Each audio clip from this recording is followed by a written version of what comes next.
that Steve Kember has chosen for this important game is the one that gained a surprise and very welcome victory away to Chelsea in midweek. It means that Tommy Langley continues in the number 9 shirt and that Vince Hilaire is again the substitute. And still in the side are Steve Wicks and Jim Cannon, who are both available for transfer. By comparison, there's complete harmony at Luton in spite of the defeat at Barnsley in midweek. Manager David Pleat finds that his problems are not so much concerning morale as injury.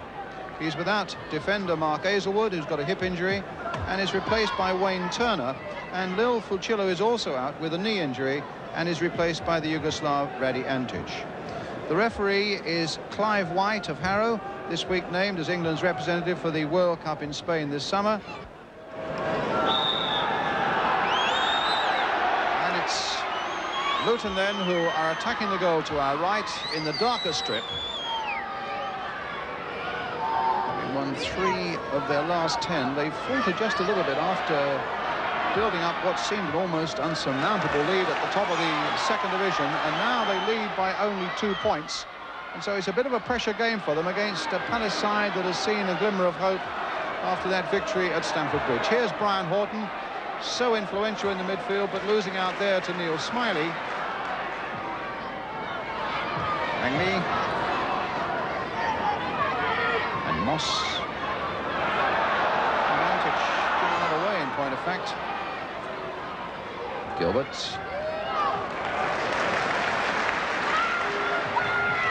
And now Bolter to Giles. Langley shoved off the ball without ceremony there by Clive Goodyear, and so it's a free kick to Crystal Palace, who defensively have really shown few problems with a clean sheet in 7 of their last 12 games. The big problem is that they just can't score enough goals themselves. But Wicks up from the back will try and put that right from this free kick. Taken by Murphy, floated there, and a good catch, not under a lot of pressure, by Jake Findlay. Clive Goodyear, the centre of the defence, as he will be certainly now for the rest of the season, with Mike Saxby out for the rest of the season with a knee injury. The Luton manager, David Pleat. Smiley. Pass towards Giles.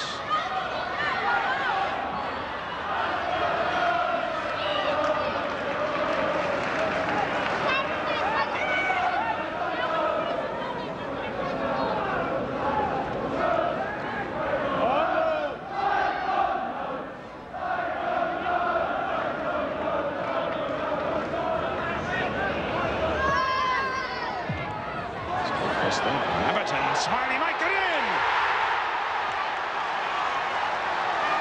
Beautifully struck goal by Neil Smiley, and Palace go into the lead with 8.5 minutes gone.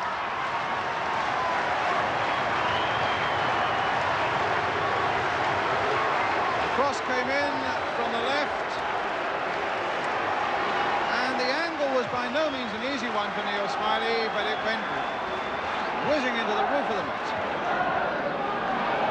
Steve White, he's beaten his man well there, beaten Billy Gilbert. Played back there, and Antic coming in! 1-1. Only his 3rd goal of the season, and a very good reply by Luton. Steve White doing well here, having beaten Billy Gilbert. He pulled the ball back well, and I thought Brian Steele might be the one there, but it wasn't for him. And there's Antic sliding in, putting it wide of the keeper. 1-1.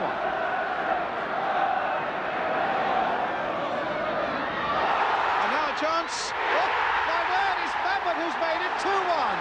Extraordinary. 2 goals inside a minute, and 3 goals in the first 13 minutes.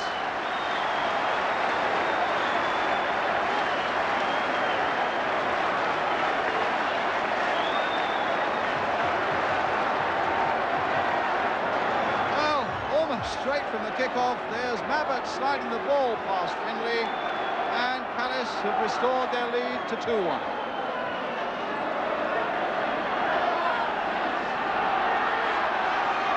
Now Gilbert.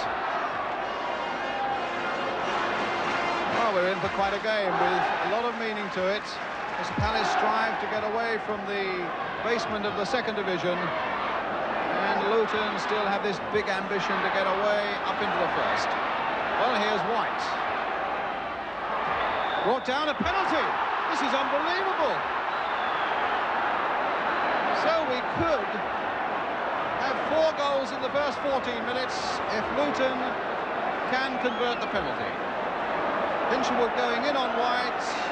Clive White thought it was a penalty, and Luton now get the perfect chance to make it 2-2. Well, Moss is something of an expert. 12 goals this season, 9 of them from the penalty spot. And here he is with an opportunity of making it 2-2, which he takes.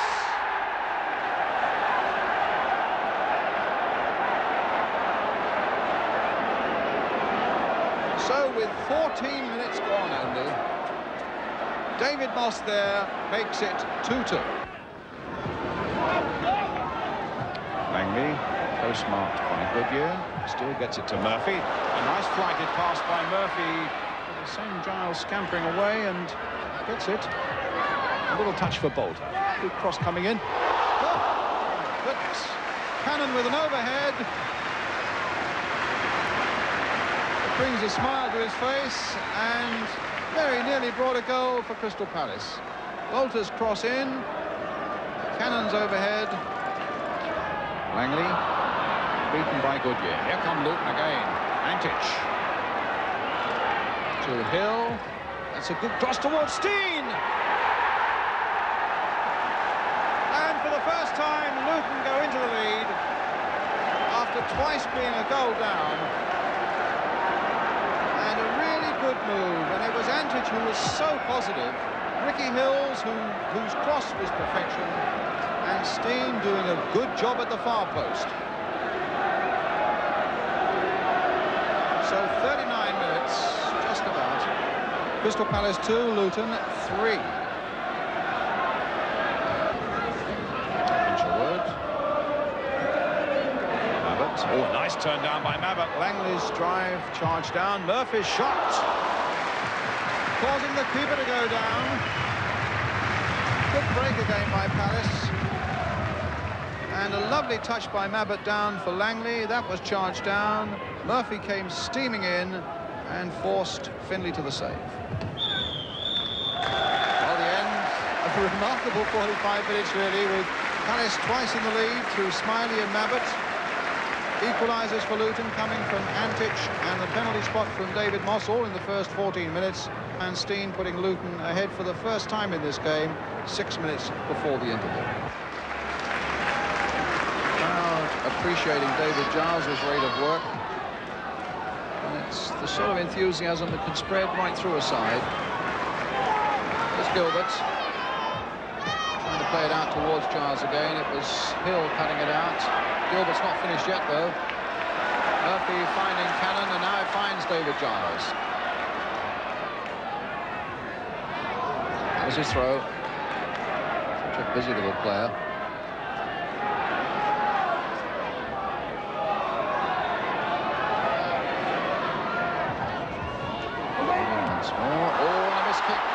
Turner, Smiley turning it back in again towards Langley, fisted away well. Hi Finlay. Tommy Langley off. Well, Langley certainly getting a good round of applause, a popular man, Tommy. And it's Vince Hilaire who's coming on. Equally popular.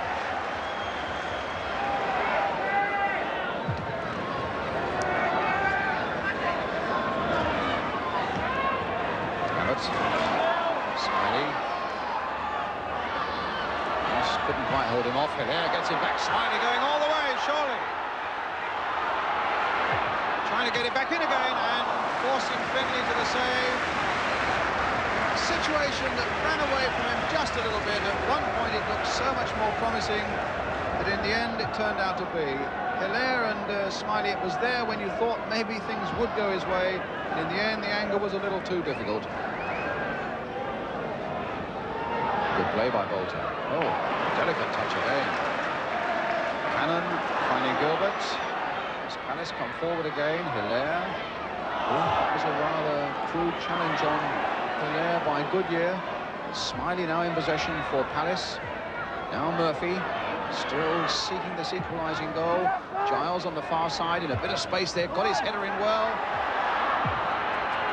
And there! Smiley has made it 3-3.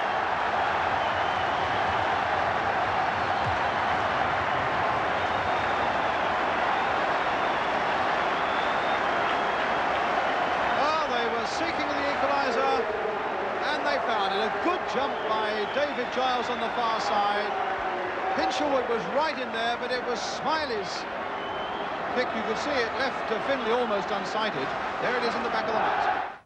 3-3 the final score. Luton now, who along with Watford, are 6 points clear of Sheffield Wednesday in third place. And this week Luton will sign Keith Cassells, the Oxford striker, for £200,000. Blackburn now fifth following their 1-0 defeat at Wrexham. Oldham have dropped down to eighth, beaten 2-0 at Newcastle yesterday. And to add to their worries, defender Paul Futcher was sent off for swearing at a linesman. And this was the moment when Futcher was ordered off, dismissed for dissent after previously being booked. Futcher, the second Oldham player, sent off in the space of 3 weeks, the other being Darren McDonough. Well, manager Jimmy Frizzell told us Futcher will be fine as it was an act of dissent, and that's a rule at our club. As far as promotion's concerned now, Frizzell added, it's difficult to say we're still in with a chance considering the way things have been going.